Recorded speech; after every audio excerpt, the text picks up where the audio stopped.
Now let's talk about another type of effect that can be very, very useful to help your sound operators get a better grasp of how to control the sound during a musical or a show, as well as help the final product just be more refined, and that is compression. So taking the sound, and in our case, kind of putting a cap on it and bringing the top of it down, but doing it in such a musical fashion that it doesn't get in the way or interrupt. Let's look at the board. So still looking at channel B. So I'm right here. So I'm going to touch right in this little area. This is our compressor.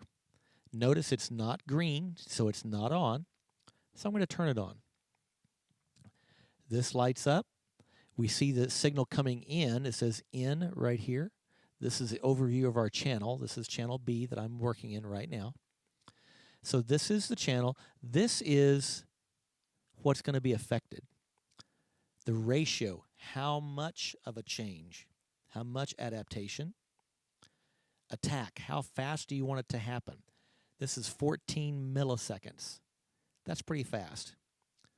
Release time, it's going to hold on to it before the compressor releases a sound for 209 milliseconds. Output gain, sometimes we compress so much we need to add a little bit of sound back in. And then the knee, if you look right here, when I change the knee, notice it gets just a little bit more angular. Okay, a soft knee is more musical. So it's not going to affect it right at that frequency. It's about in this area, it's going to make an adjustment. So I can, again, just like in the other parts of this mixer, I can adjust it with my finger, listen to the sound. I can adjust it down, and it's going to get softer. I can bring it back up. Or I can use the touch and turn knob over here, and I can affect the sound in the same way. Got softer. Now it's coming back up. The attack, how fast is it going to change? Let's bring this back down a little bit. Oh, I forgot to touch. Look at that. Now I touched over here, it turned pink, and it's going to touch. It's not going to attack very fast. So it's going to be a long time before it does anything. If I bring it back here really fast, you can see gain reduction, GR, and it's not reducing by much. So now I've moved this down a little bit more. It's adding more gain reduction. It's removing more sound.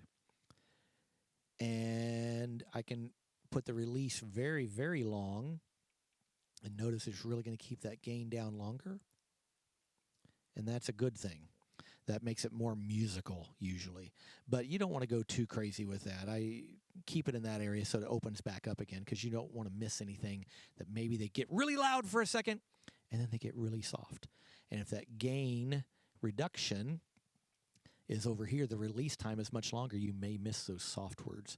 This is great if you have an actor on stage that has to shout some line.